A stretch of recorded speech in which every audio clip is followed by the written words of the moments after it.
일정한 운율로 반복되어지는 1장 1절에 청자들이 이 청각이 집중되어지는, 복음이 딱 시작할 때 우로 반복되어지는 이 첫 마디에 청각적 임팩트를 주려는 어떤 시도라고 볼 수 있고, 그래서 좀 더 1장 1절에 집중해 하고 더 나아가서는 단순히 하나님의 아들 예수 그리스도의 복음의 시작이라는 메시지만 아니라 그 메시지가 담기고 있는 어떤 권위적인 또 어떤 메시지 자체가 가지고 있는 어떤 예전적 성격도, 경배의 성격도 더불어 1장 1절이 가지고 있다 라고 주장할 수 있는 근거가 돼요, 이 운율이. 그래서 다시 한번 읽어볼게요. 세 번째인데, 아르케 두 유앙겔리우 예수 그리스도 히우 때우 이렇게 됩니다. 근데 여기서 1장 1절에서 이제 제일 중요한 거는 뭔가 하면, 우리 그 개역 개정 번역에는 시작이라라고 말하는 이라라는 이 서술 동사가 있습니다. 보라고 말할 수도 있는데 이라 이렇게 돼 있는데, 원어에는 이 동사가 없습니다. 그 전부 다 명사로 나열되어져 있어요. 그럼 이렇게 되겠죠. 하나님의 아들 예수 그리스도의 복음의 시작. 이렇게 다르게 말하면 주어가 없다라는 거죠. 주어가 없어요. 뭐가 시작인지, 어느 것이 시작인지 주어가 없다라는 말일 수도 있습니다. 그래서 이제 학자들은 도대체 1장 1절의 주어가 뭔가, 하나님의 아들 예수 그리스도의 복음의 시작, 뭐가 시작인가에 대해서 크게 두 가지 입장이 있습니다. 근데 이 주어 밝히는 입장은 학자들에 따르면 제목을 밝히는 이제 입장이라고 볼 수가 있어요. 그래서 마가복음 1장 1절을 마가복음의 타이틀, 제목이라고 보는 데는 일치를 하는데, 어느 것의 제목인지에 대해서는 두 가지 입장으로 나누어집니다. 먼저 여러분 강의 안에 한번 보시면, 첫 번째 이제 다수의 학자들은 1장 1절의 주어가 마가복음 전체다 이렇게 말합니다. 마가복음 전체가 하나님의 아들 예수 그리스도의 복음의 시작을 이야기한다, 이렇게. 마가복음 전체가 1장 1절의 주어이자, 그리고 1장 1절은 마가복음 전체의 제목이다, 이렇게 주장하는 학자들이 있습니다. 뭐 우리 대표적으로 우리 한국에도 양용희 신현우가 있고, 또 외국에도 다양한 학자들이 이 주장을 또 가지고 있습니다. 그리고 마가복음에 바로 마가복음이, 그러니까 이 마가복음이 하나님의 아들 예수 그리스도의 복음의 시작을 이야기를 하고 있다라는 거죠. 자, 그러면 이 시각은 누구의 관점일까요?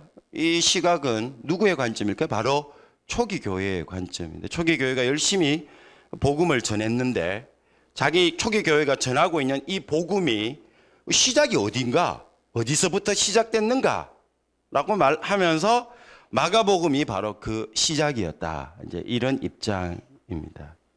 그래서 첫 번째 마가복음 1장 1절을 마가복음 전체가 주어다, 그리고 마가복음 전체의 제목이다고 보는 입장에서는 이 복음은 초기 교회가 전하고 있었던 복음이고, 교회가 복음을 전할 때 이 복음의 시작이 바로 마가복음에서 예수님을 통해 시작되었다, 이제 이거를 설명해 준다는 입장입니다.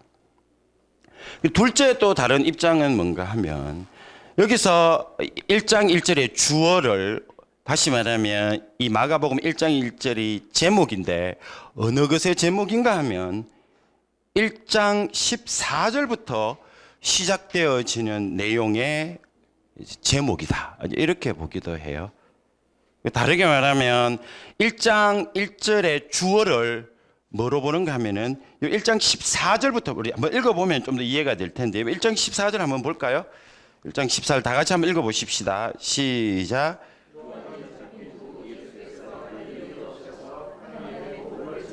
네, 맞습니다. 잘, 고맙습니다. 그래서 1절의 주어를 2절에서 13절로 보는 입장입니다. 2절에서 13절까지의 내용이 뭔가 하면 바로 복음의 기초, 복음의 시작이다라는 입장입니다. 왜 이런 입장을 가지고 있는가 하면 14절에 보시면 요한이 잡힌 후에 예수께서 갈릴리에 오셔서 뭘 시작하셨다 그러죠? 복음을 전파하시기 시작을 하신 거죠. 근데 그 복음을 전하기 이전에 어떤 기초, 어떤 배경이 있었는가를 2절에서 13절까지 설명을 해 준다라는 이야기입니다. 그래서 1장 1절의 주어를 첫 번째로는 마가복음 전체로 보는 입장이 하나 있고, 그리고 두 번째로는 2절부터 13절까지의 내용을 마가복음 1장 1절의 주어로 보는 입장이 있습니다. 저는 개인적으로 1장 1절의 주어를 마가복음 전체로 보기보다는 2절부터 13절이 마가복음 1장 1절의 주어 혹은 1장 1절의 제목이 바로 2절부터 13절까지의 내용에 대한 제목으로 보는데요. 그 이유가 뭔가 하면 아까 우리가 본 것처럼 14절부터 15절에 보시면은 예수께서 처음으로 육성으로 음성을 들려주고 있는데 그 내용이 바로 회개하고 복음을 믿으라라는 내용입니다.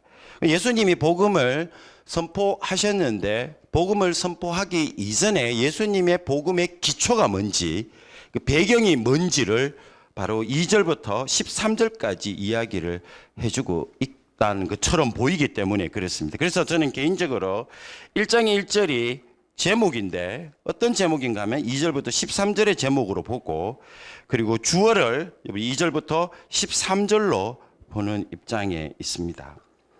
자, 그 다음에 우리가 이제 좀 더 본격적으로 이제 나아가서 조금 더 구체적으로 보면 1장 1절이 말하는 것처럼 예수 그리스도의 복음의 시작이다. 그리고 1장 14절에서 이제 그 복음이 어떤 배경으로, 그러니까 2절부터 13절의 배경을 가지고 본격적으로 예수님이 복음을 전하기 시작하셨는데, 그렇다면 이 복음이 뭔가, 예수님이 전하신 복음이 뭔가 1장 1절에도 나오고 그 다음에 배경을 끝내고 난 다음에 본격적으로 1장 14절 15절에서 예수님의 핵심의 메시지가 바로 복음이라고 설명을 두 번이나 해주고 있는데, 이 복음이 뭔가를 우리가 먼저 정의를 내리면 좋겠습니다.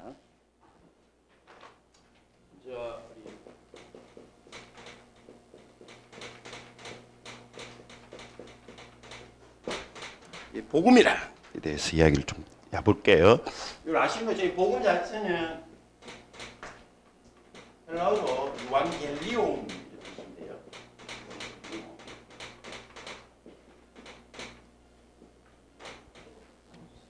이렇게.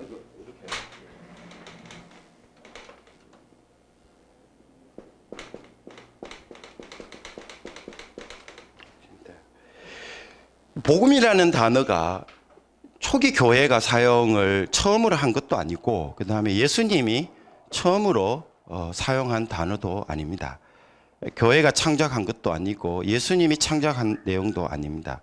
복음은 이미 예수님 이전에, 교회 이전에 사용되고 있었던 단어입니다.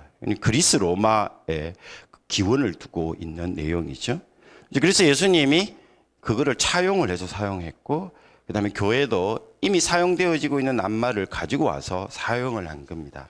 그렇기 때문에 예수님의 핵심이 복음 선포였다라고 한다면, 그 복음이 무엇인가를 알려면 예수님 이전에 이 복음이 어떻게 이해되어졌는가를 먼저 알아야 할 필요가 있습니다. 그래서 먼저 첫 번째로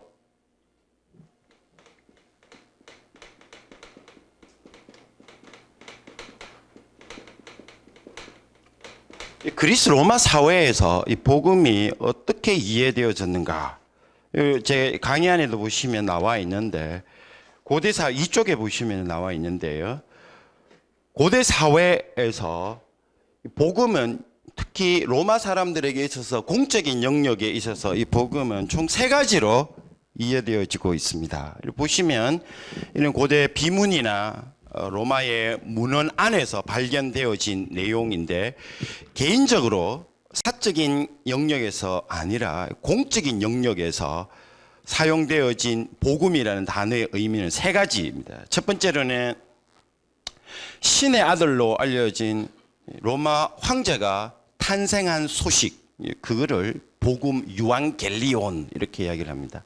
여러 로마 문헌에 보시면 황제가 그러니까 아버지가 있고 그 아버지를 이어서 황제가 될 인물이 탄생하면 각 전령이 로마 지역 전체와 이 속주국을 돌아다니면서 유앙겔리온 이렇게 전파를 했습니다. 이제 그 조사 앞뒤 흐름을 보니까 로마인들에게 있어서 복음은 황제의 탄생으로 첫 번째로 정의 내릴 수가 있고요. 두 번째로 선왕이 죽고 태어났던 아들이 아버지를 이어서 황제로 즉위한 소식, 그거를 또 전령이 돌아다니면서 속주국이나 이탈리아 전역에 복음을 전했다, 이렇게 비문에 기록이 되어져 있습니다. 그래서 두 번째 복음의 의미는 뭔가 하면 황제의 즉위, 황제로, 그러니까 아버지가 죽고 아들이 황제로 즉위한 소식, 그거를 로마인들은 복음으로 이해를 했습니다. 근데 여러분, 이탈리아 반도에서는 당연히 이 로마의 복음 자체를 쉽게 받아들입니다. 하지만 간간히 여러분 이게 충돌이 일어나는 경우가 로마의 속주국에게 복음입니다. 예를 들면 전령이 선왕이 죽고 이제 그 아들이 대신 왕이 되었을 때 이 소식을 복음을 가지고 로마의 복음을 가지고 속주국에게 가서 그 지역의 영주들을 다 불러 모아서 여기에 복음이 있습니다. 당신들이 이때까지 충성하던 로마의 황제가 죽었습니다. 그리고 대신 그 아들이 황제로 즉위했습니다. 이제 그 황제를 당신의 주로 믿고 충성하겠습니까? 이렇게 이야기를 합니다. 그러면 대부분의 사람, 이제 촉주국들은 다 그렇게 하겠다고 충성 맹세를 하죠. 그러면 이 전령이 본국으로 돌아가서 황제에게 복음입니다, 이렇게 이야기를 합니다. 속주국의 나라들이 선왕에 이어서 당신도 주로 믿고 충성하고자 약속을 했습니다. 복음입니다, 이렇게 이야기를 합니다. 그러니까 황제의 통치권이 공고해졌다라는 이야기죠. 그러나 간혹 어떤 경우가 있는가 하면 속주국에서 당신의 선왕은 우리가 주로 믿고 충성했지만 그 대를 이어서 왕이 된 그 사람에게는 우리가 충성할 수가 없다, 정통성이 없다 라고 하면 대신에 이제 전령이 돌아갑니다. 본국으로 돌아가서 황제에게 복음입니다, 소식 대신에 영모입니다, 이렇게 이야기합니다. 그러면 로마는 반드시 레기온, 군대를 보냅니다. 로마 군대, 이게 한 연대 군대 조직이거든요. 싸움 군대 조직의 이름을 레기온이라 이렇게 말하는데, 로마가 닦아놓은 길을 통해서 레기온을 보냅니다. 그리고는 그 속주국에 가서 로마의 복음, 로마 황제가 그 지역의 주다라는 이 로마의 복음을 받아들이지 아니하는 그 지역에 수장하고 그리고 역모를 꾸민 사람들하고 싸움을 벌여요. 그리고 만일 로마가 이기면 어떻게 하는 거면 반드시 그 지역에 로마의 복음에 대항했던 자의 수장은 십자가 처형에 죽입니다. 뭐 간혹 제가 문헌에 보니까 십자가형이 아니라 참수형 겪은 사람도 있습니다. 그러나 대부분이 다 십자가형입니다. 십자가는 아무나 죽이는 곳이 아니라 반역자가 죽는 곳입니다. 그래서 십자가형을 수장과 모든 반역자들 다 십자가형에 다 처합니다. 그리고 길거리에 전시를 합니다. 그리고는 이제 어떻게 되는가 하면 백부장은 이 소식을 가지고, 황제의 군대가 이겼다는 소식을 가지고 로마 본국으로 이탈리아 반도로 돌아가요. 그리고 황제에게 가서 다시 이야기합니다. 복음입니다, 이렇게 이야기합니다. 그거는 뭔가 하면은 황제가 전쟁에서 승리했다라는 소식입니다. 이게 세 가지예요. 로마의 공적 문헌에서 정리되어질 수 있는 로마의 복음. 황제가 탄생했다. 그 다음에 황제가 즉위했다. 그리고 반항자들을 진압하고 승리했다. 이게 다르게 말하면 로마의 복음을 한마디로 말하면 뭘까요? 그리스 로마라고 말할 수 있는데, 로마의 복음은 한마디로 시즈가 다스린다. 지금 제 이야기하는 팩트입니다. 문헌을 가지고 정리한 내용입니다.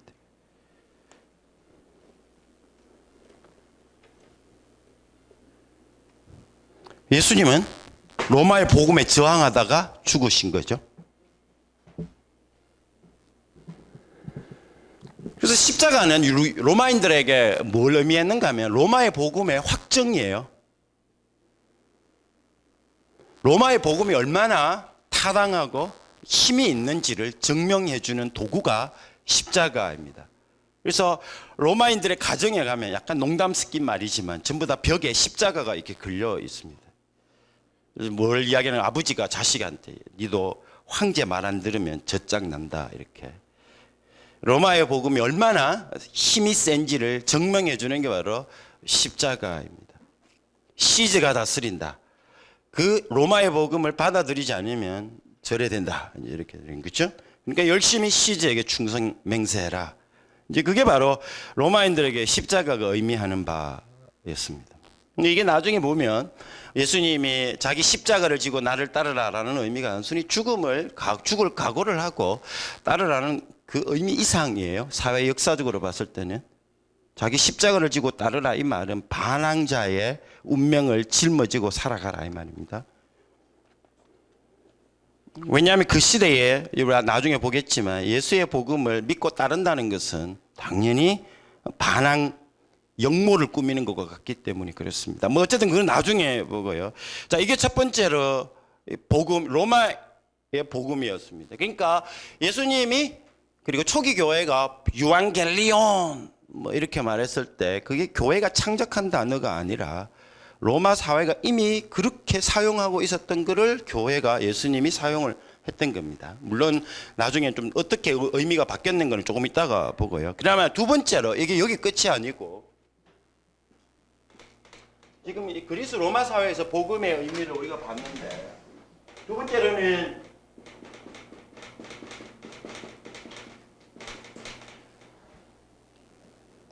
로마만 아니라 유대 사회에서도 유앙겔리온이라는 단어가 사용되어졌어요. 유대인들에게도 복음이 무엇인지 어떻게 이해했는지 여러 증거들이 있는데 특별하게 우리 구약 성경을 한번 보십시다. 유대인 역시 유앙겔리온 그러니까 복음으로 여기 소식이 있어요. 로마인들은 복음은 시저가 주다. 시제가 통치한다 이 소식이었는데 유대인들도 이 유앙겔리온을 그들 나름의 의미를 가지고 이해를 했어요. 그 증거가 있는데 우리 어디를 보는가 하면 그 이사야를 보십시다. 구약성경 이사야 40장으로 한번 볼게요.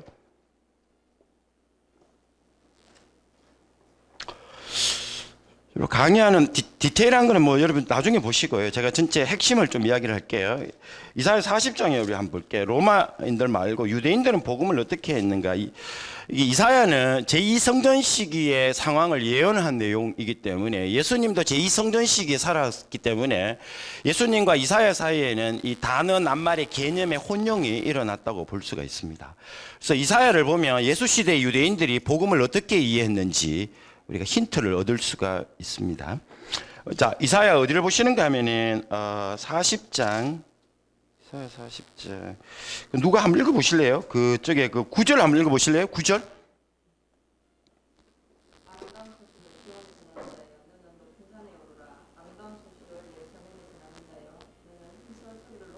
네, 됐습니다. 여기 보시면 9절에 보시면 우리 개역 개정에는 아름다운 소식을 시온에 전하는 자여 주어가 누구가 무엇을 전한다라는 문장이 이제 누구가는 없고요. 그냥 무엇을 전한다 이렇게만 나와 있어요. 근데 이게 헬라어 70인경에 보시면 유앙겔리조메노스 이렇게 나와요. 복음을 전하는 자 이렇게. 유앙겔리조메노스 제가 강의 안에 보시면 그렇게 적혀 있습니다. 호 유앙겔리조메노스 이거는 유앙겔리조마이가 동사인데 이게 분사하고 독립 분사 구문이 된 겁니다. 복음을 전하는 자 이렇게 된 거죠. 우리 개역 개정에는 거기에다 아름다운이라는 낱말이 하나 들어갔는데 사실 문자적으로 번역하면 복음을 전하는 자 이렇게 된 거죠. 그러면 여기서 우리가 볼 때 그러면 이 사람이 전하는 복음의 내용이 뭔가 이게 중요해요. 그 메시지 유앙겔리온 좋은 소식을 전하는데 소식의 내용이 뭐냐? 이제 이거죠. 자, 그 뒤에 보시면 힘써 소리를 높이라. 두려워하지 말고, 아직 아닙니다. 이 두려워하지 말라는 것은 복음의 내용이 아니에요. 복음을 들을 준비를 시키는 거거든요. 그 다음에 소리를 높여 유다 성읍들에게 이르기를 너희 하나님을 보라. 아직 이것도 복음의 내용이 아니에요. 복음의 내용은 10절에 나옵니다. 보라 하고요. 우리 다 같이 누가 아까 읽었던 분도 한번 읽어주실래요?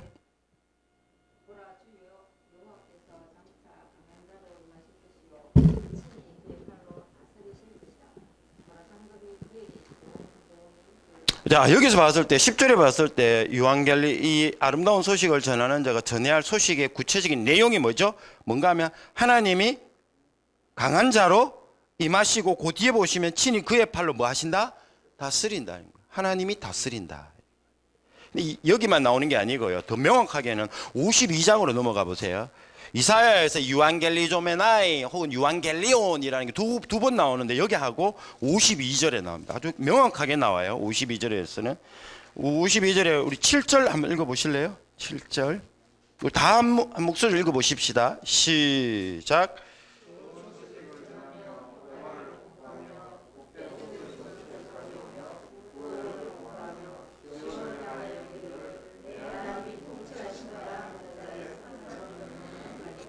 감사합니다. 이거 7절에 보시면 유한겔리조메나이 이게 동사가 두 번 반복되었어요. 좋은 소식을 전하며 한 번, 그 다음에 복된 좋은 소식을 가져오며 두 번. 그러니까 이제 그래 복된 좋은 소식의 내용이 뭐냐 질문을 하면 그 뒤에 보면 이르기를 하고 있죠. 이르기를 그러니까 내용에 뭐가 바로 그 뒤에 나옵니다. 뭐죠? 내 하나님이 통치하신다. 하나님이 다스린다. 이게 유대인이 위한 복음입니다. 로마의 복음은 시저가 다스린다.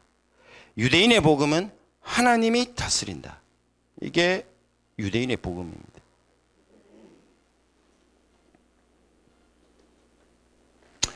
필연적으로 이 두 복음은 충돌이 일어날 수밖에 없습니다. 유대의 복음을 고수하는 자는 그래서 그렇게 많은 충돌이 로마인들하고 일어났던 것이죠. 이성전 시기에. 자, 어쨌든 간에 이제 우리 두 가지를 정리를 했습니다. 지금 왜 우리가 이 일을 이야기를 하는가 하면은 마가복음 1장 1절에 있어서 예수 그리스도가 전한 메시지의 핵심을 복음으로 이야기했고 그리고 배경을 2절에서 13절까지 쫙 깔아놓고 그 다음에 이제 본격적으로 예수님이 복음을 전했다 라는 게 14절부터 나오는데 예수의 메시지의 핵심이 뭔가 하면 복음이었어요. 그럼 이 복음이 뭔가? 이게 진짜로 예수의 메시지의 핵심이라면 복음이 뭔가? 이제 이거를 파악을 우리가 하려고 시작을 했는데 그러다가 처음에 예수님이 처음으로 사용했으면 마가복음부터 보면 되지만 근데 이 복음이라는 단어를 문헌을 보니까 로마인들이 먼저 사용을 했습니다. 그리고 유대인들도 복음을 따로 이해를 했어요. 그래서 이제 우린 두 가지 배경을 가지게 됐습니다. 이제 이걸 가지고 우리가 봐야 되는 건 뭔가 하면 예수의 복음을 봐야 됩니다. 다시 1장 1절로 와 보십시다. 마가복음 1장 1절 우리 다시 한번 죄송합니다. 자꾸 읽어라 그래서 잠 깨는 마당에서 1장 1절 다 같이 한번 읽어볼까요? 시작. 여러분 1장 1절을 보시면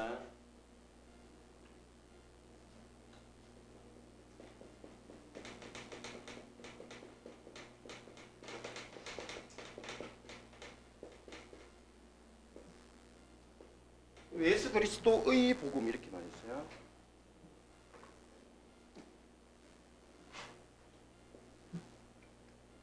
요 의 자체를 우리 주격으로 해석을 하면 쉽게 이해가 되어집니다. 헬라어의 소유격은 굉장히 많은 의미가 있습니다. 진짜 제일 어려운 게 번역하기 제일 어려운 것 중에 하나가 헬라어 소유격이에요. 근데 어쨌든 간에 그거 다 설명할 수는 없고 지금은 이거를 주격으로 보십시다.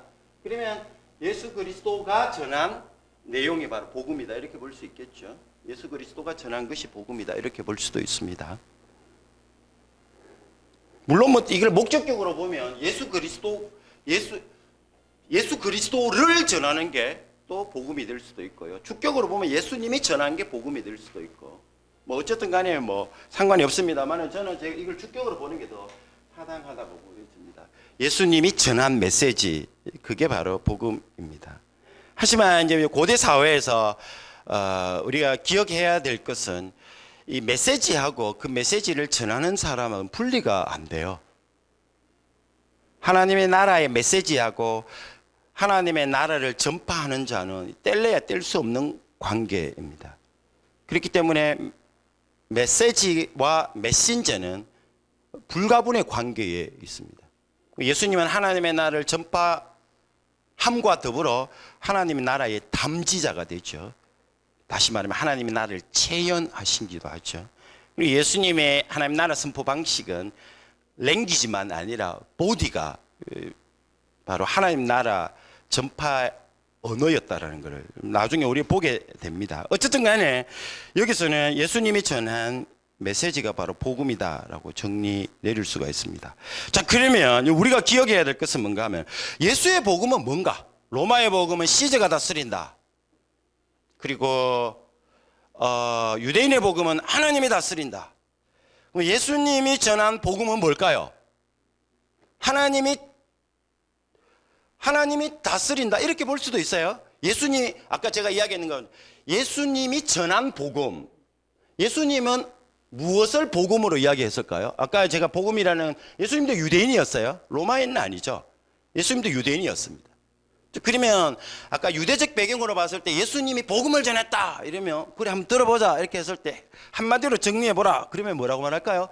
아까 유대적 배경으로 본다면 예수님의 복음은 뭐다? 하나님이 다스린다. 이게 출발점입니다. 하나님이 다스린다.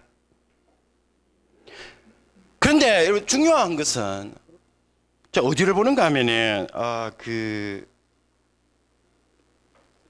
요한복음, 아니요, 죄송합니다. 갑자기 요한복음 넘어.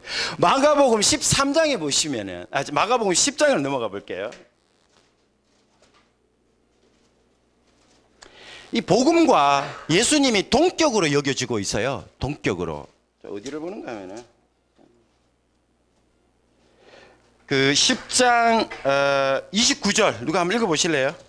예수께서 이르시되 내가 진실로 너희에게 이르노니 나와 복음을 위하여 이나 인생을. 자, 여기서 봤을 때 고맙습니다. 예수님과 복음이 여기서 카이를 가지고, 접속사를 가지고 동격으로 여겨지고 있어요. 이 말은 뭘까요? 예수님은 복음을 전파한 사람일 뿐만 아니라 복음의 담지자라는 그 논리가 여기서도 언어적으로 드러나게 된 거예요. 그래서 다시 말하면 예수 그리스도의 복음은 예수 그리스도가 전한 복음일 뿐만 아니라 예수 그리스도도 복음이라. 예수님은 말로만 아니라 몸으로도 복음을 드러냈다라는 이제 그 논리를 여기서 보여주고 있습니다. 자, 그러면 우리가 여기서 새롭게 정리를 해야 돼요. 예수님이 만일에 전통적으로 유대인들이 알고 있었던 복음을 전했으면 예수님은 유대인들에게 칭송을 받아야 돼요. 하나님이 다스린다. 누가 그걸 싫어할까요? 다 격려해주고 다 받아들이죠. 그런데 예수님은 복음을 전파하자 온 유대 사회가 들끓었습니다. 예수님을 대항하여 일어났습니다. 예수님은 이 복음을, 예수의 복음을 전파하다가 로마인들에 의해서도 반역죄로 처형당하고 유대인들에 의해서도 신성모독죄로 참 죽어버렸어요. 그 예수님의 복음 자체는 어떤 점에 봤을 때 전통적 유대인의 개념에 따라서 이해를 한다면 로마인들에게만 반역죄인으로 십자가형을 받아야 되는데, 근데 사실은 궁극적으로 보면은 유대인들에게도 신성모독죄인으로 십자가 형틀을 짊어지게 됐습니다. 왜 그랬을까요? 여기서 여러분, 예수의 복음은 전통적 유대인의 복음과 공통점이 있지만 다른 차이점이 있기 때문에 그렇습니다. 그 차이점이 뭘까요? 예수의 복음은, 예수님에 따르면 하나님이 다스리는데, 이제 문제는 뭔가 하면 하나님이 다스린다 이렇게 말하면 모든 유대인들이 다 박수치고 좋아합니다. 그런데 그 다음이 중요해요. 근데 누구를 통해 다스리는데, 무엇을 통해서 다스리는데, 어디서 통치를 하는데, 이 질문이 딱 들어와 버리면 그때부터 갈등이 시작돼요. 전통적 유대인들은 하나님의 다스림이 어디를 통해서 실현되어지고 있다고요? 성전을 통해서. 대제사장이 절대로 타협할 수 없는 부분이었습니다. 그러니까 하나님의 통치를 받으려면 열심히 성전에 들락날락거려야 돼요. 헤로데게는, 정치 권력인 헤로데게는 하나님의 통치는 정치 권력을 통해서 다스린다. 하나님이 다스린, 나를 통해 다스린다. 이 개념이었습니다. 서기관들은요, 전통적인 토라와 토라 해석을 통해서 하나님이 다스리고 있고 하나님의 통치를 받으려면은 토라에 순응하고 우리가 해석하는 방식대로 살아가면 그게 하나님의 다스림을 받는 거다. 이렇게 이야기해요. 그래서 서기관은 토라, 대제사장은 성전, 헤롯은 정치. 이제 예수님은요? 만일에 예수님이 그 세계 전체의 권위를 절대적으로 인정을 했으면 예수님이 맞이했던 그 비극적 결과를 겪지 않을 수도 있었습니다. 근데 예수님은 하나님이 다스린다 그랬는데 그 다음에 다른 이야기를 하셨어요. 바로 나를 통해서 다스린다 이렇게 이야기하셨어요. 이것이 바로 마가가 10장에서 예수와 복음을 동일시한 겁니다. 동일시. 그리고 여러분들 이 본문 바로 뒤에 보면은 예수님이 갈릴리 오셔서 하나님 나라 복음을 전파하여 가라사대 때가 찼고 하나님 나라 가까웠으니 회개하고 복음을 믿으라 하고 난 다음에 곧바로 갈릴리 해변에 나아가서 제자들을 부르시면서 뭐라 그럽니까? 나를 따르라 이렇게 말해요. 그렇죠? 하나님의 통치를 받는 길이 뭐다? 성전에 가고 토라에 순응하는 거라기보다는 예수를 따르는 게 하나님의 다스림을 받는 길이다라는 자기 이해의 표현이 바로 제자 부를 때 나타난 겁니다. 여기서부터 갈등이 시작된 겁니다. 끊임없이 예수님은 서기관들하고 토라 해석을 가지고 충돌이 일어나고 그 다음에 성전에 가서도 대제사장들하고 토라 해석이 일어나고요. 학자와 종교 권력자와 정치 권력자와 예수님 계속 충돌이 일어납니다. 로마와도 충돌이 나고요. 예수님이 이 복음 전파 때문에 전부 다 적이 되어버렸어요. 로마인들하고 유대인들하고. 그래서 종말론적으로 이제 예수님에 따르면 예수님이 복음을 전파했다. 하나님의 나라가 죄송합니다. 예수님이 예수 그리스도의 복음의 시작이라. 이 말은 다르게 말하면 예수님이 전파하신 복음의 핵심은 하나님이 종말론적으로 나를 통해 다스린다. 이게 예수의 복음이었습니다. 자, 그러면 정리하면 세 가지 보십시다. 예수의 복음.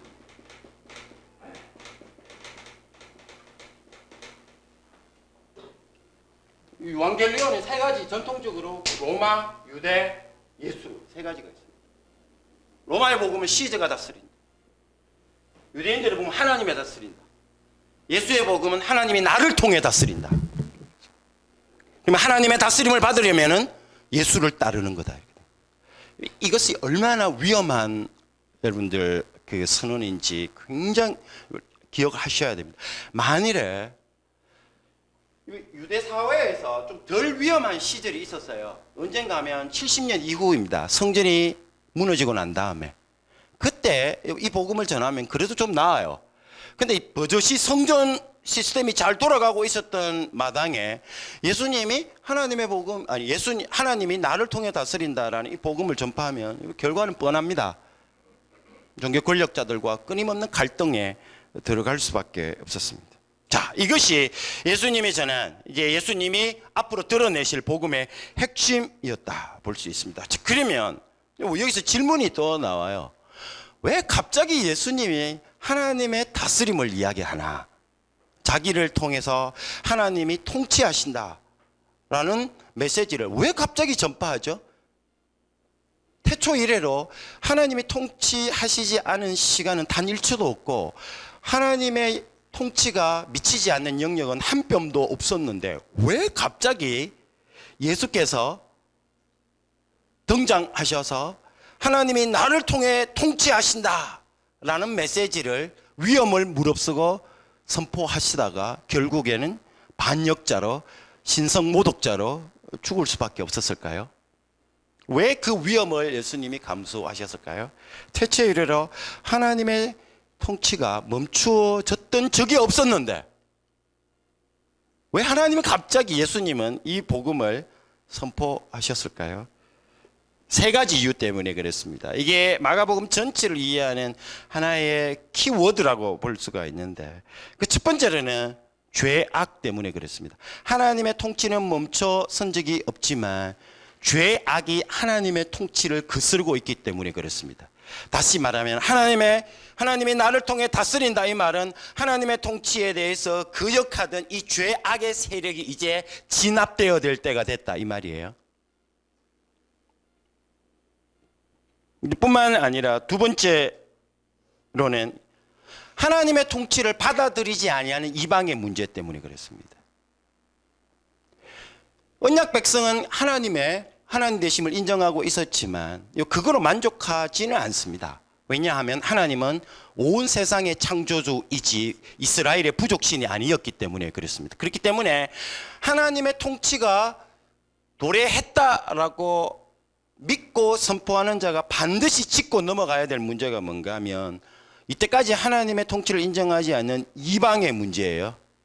드디어 이방인들도 하나님을 인정하고 하나님의 통치 안으로 들어올 때가 됐다. 이게 예수의 하나님 나라 선포 혹은 복음 선포에 담겨 있는 내용입니다. 첫 번째로는 하나님의 통치 거역하던 이 죄악의 문제가 드디어 진압되어질 때가 됐다. 두 번째로는 하나님의 통치 안에 들어오지 않았던 이방인들이 이제 하나님의 통치 안으로 들어올 때가 됐다. 이게 두 번째 문제입니다.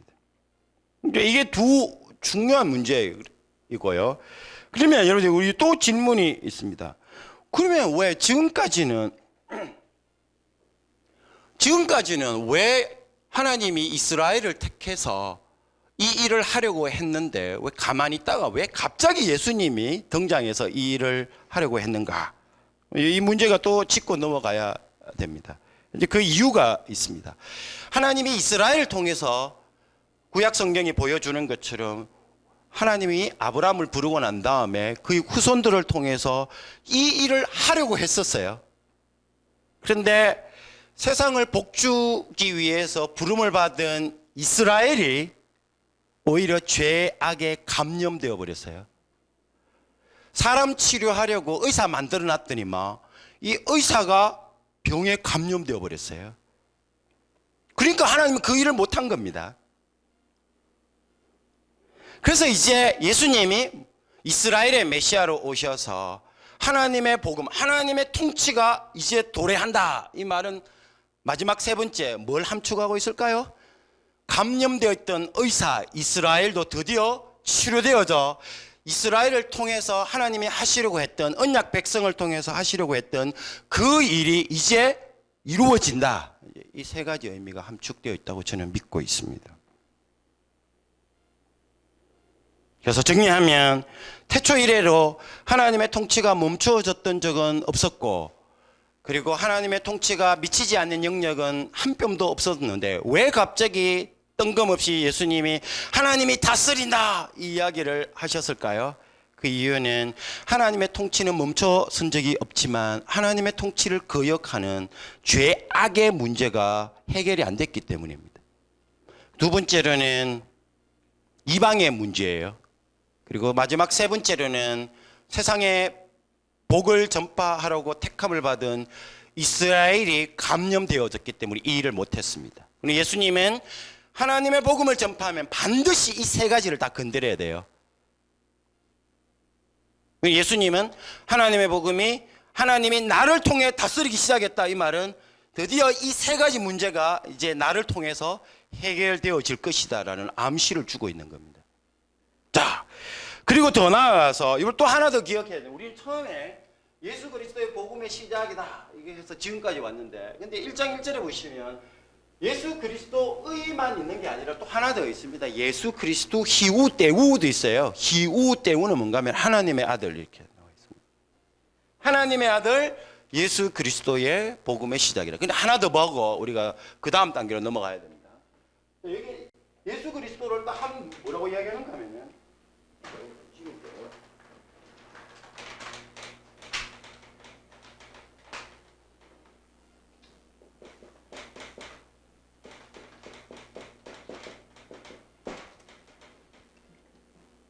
복음인데 예수의 복음일 뿐만 아니라 예수님이 하나님의 아들이기 때문에 하나님의 아들의 복음이다 이렇게 이야기를 해요. 자, 여기서 우리가 이제 좀 기억해야 될 것은 뭔가 하면 하나님의 아들이 뭔가 이걸 알아야 돼요.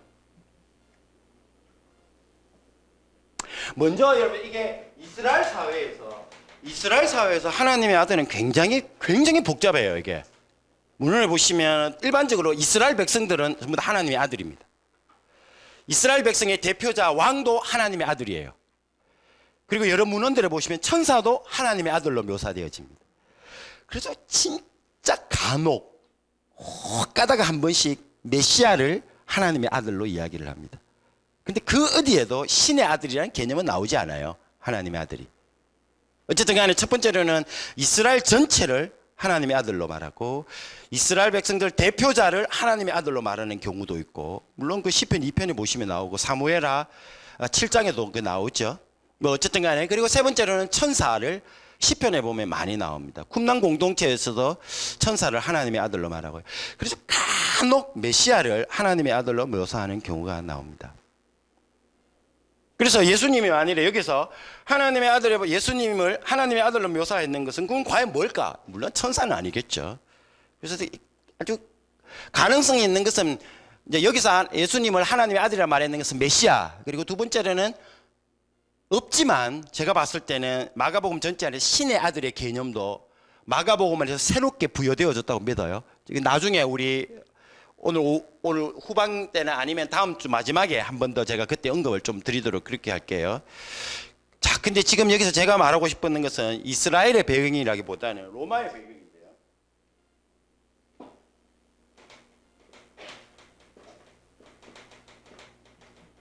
마가복음의 청자들은 로마에 있는 기독교인이었기 때문에 로마에 있던 기독교인들이 하나님의 아들을 어떻게 이해했을까? 마가는 분명히 그걸 염두에 두고 이 표현을 썼다고 저는 믿거든요.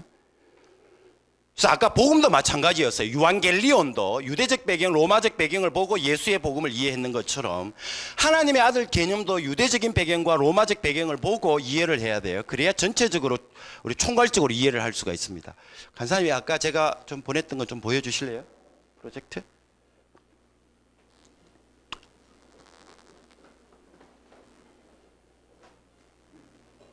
물 한 잔 마셔도 될까요?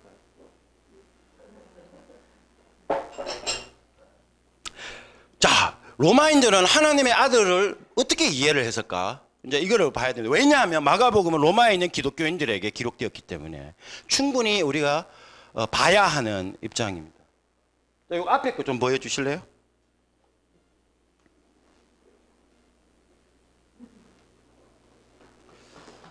첨단 문명 그 리모컨만 누르면 되는데.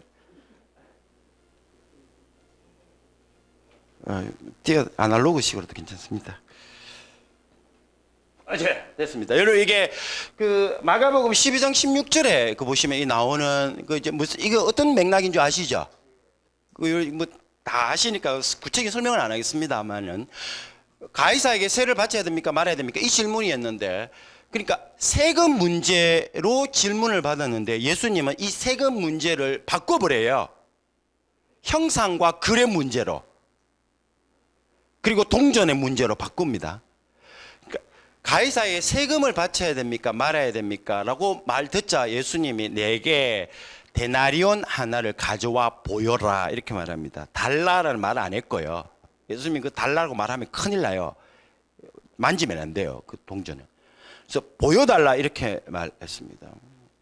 그래서 이 질문했던 그 바리새인들하고 헤롯 왕이 동전을 가져와서 예수님에게 이렇게 딱 보여줍니다. 그러니까 세금 바쳐야 됩니까 말아야 됩니까 이렇게 말하다 데나리온 하나 가져와서 내게 보여줘 이렇게 이야기를 했어요. 그 다음 우리 한번 아이고 저 이거 죄송해요.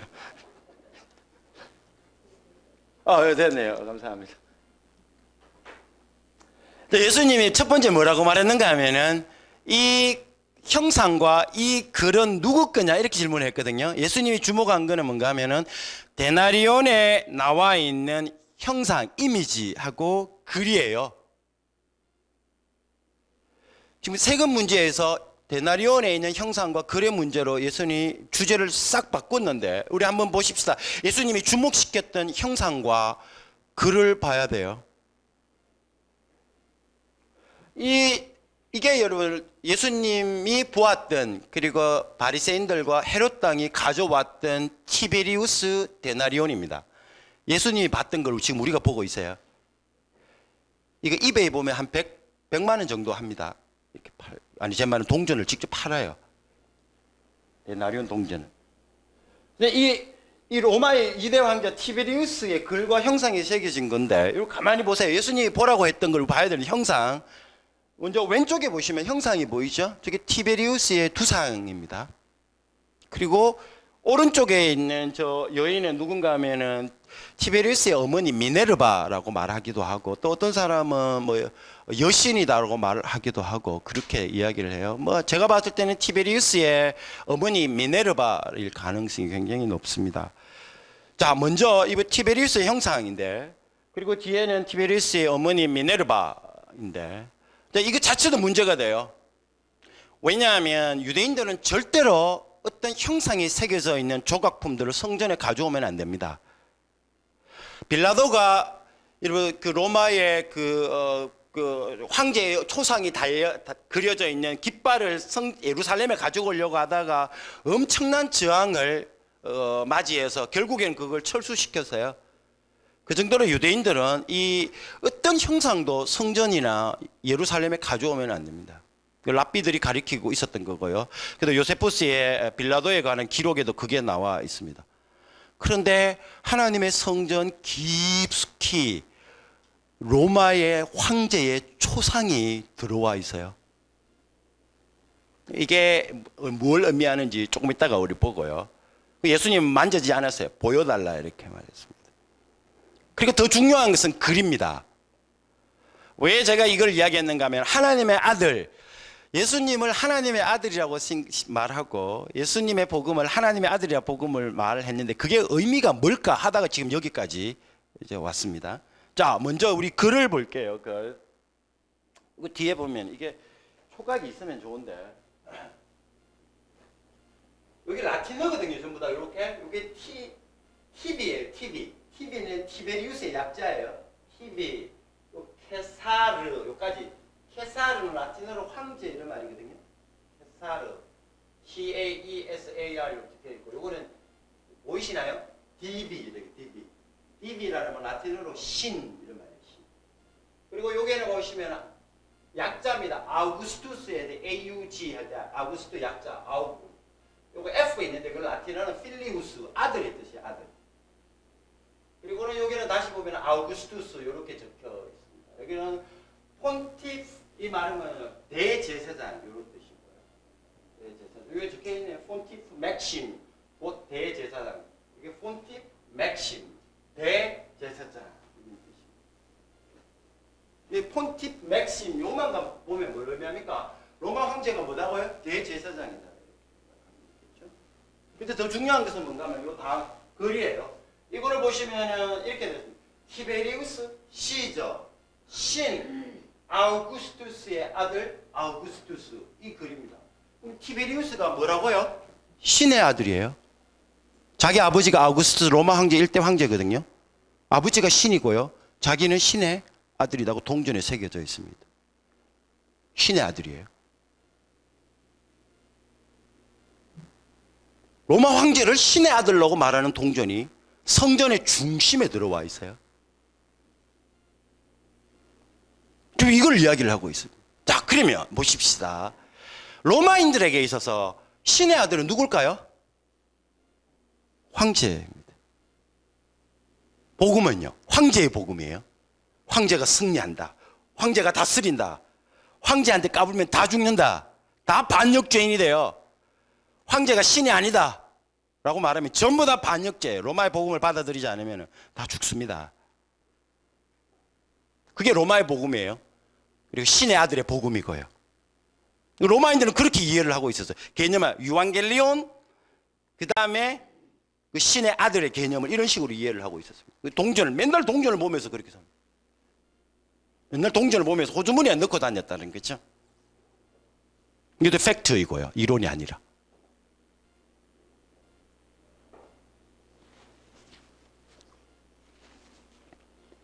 근데 예수님은 마가복음은 뭐라고 말하는가 하면은 진짜 신의 아들은 로마 황제가 죽인 예수다 이렇게 이야기해요. 죽인 자의 복음이 아니라 죽임 당한 자의 복음. 죽인 자가 신의 아들이 아니라 죽임 당한 자가 신의 아들이다. 이걸 마가복음에서 보여주겠다. 이걸 이야기하고 있는 겁니다. 이게 확증이 어디에 될까요? 로마의 복음의 확증의 순간 반역자를 십자가 형틀에 딱 죽인 사건, 바로 그 현장에 있던 가서 로마 황제에게 유앙겔리온을 전파해야 될 백부장이 십자가 아래에서 뭐라고 말합니까? 이 사람이 참으로 하나님의 아들이었도다 이렇게 이야기를 하고 있습니다. 그 백부장이 유대적 배경에서 메시아다 이렇게 말했을까요? 저는 그 생각이 몰라요. 백부장은 그 유대적 개념을 모릅니다.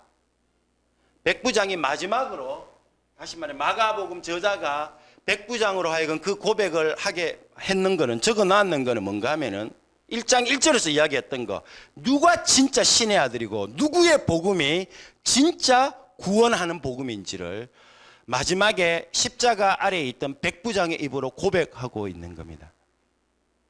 마가복음 전체는 이 복음을 이야기를 하고 있다고 볼 수가 있겠죠. 그래서 진짜 복음은 죽인 자가 아니라 죽임 당한 자의 복음이다. 그런 점에 봤을 때 굉장하게 역설적인 의미가 여기에 담겨 있어요. 굉장히 어떤 점에서 반제국주의적인 의미도 여기에 있고요. 강자의 복음이 아니라 강자의 희생되어진 자의 복음. 그걸 지금 예수님 이 마가복음에서 이야기를 하고 있다고 우리가 볼 수가 있겠죠. 자, 어쨌든 간에 지금 우리는 두 가지 개념을 가지고 설명을 쫙 해왔습니다. 유앙겔리온과 그 다음에 하나님의 아들의 복음을 가지고 이야기를 쭉 해왔는데요. 이제 그 예수님의 육성을 들을 차례가 됐는데 듣기 전에 좀 쉬어야 되겠죠? 네, 조금 쉬었다가 합시다. 시간상 5분만 좀 쉬어야 될 것 같아요. 제가 할 게 너무 많아가지고요. 원래는 뒤에 이거 큰 덩어리를 하고 쉬려고 했는데 죄송합니다. 5분만 쉴게요.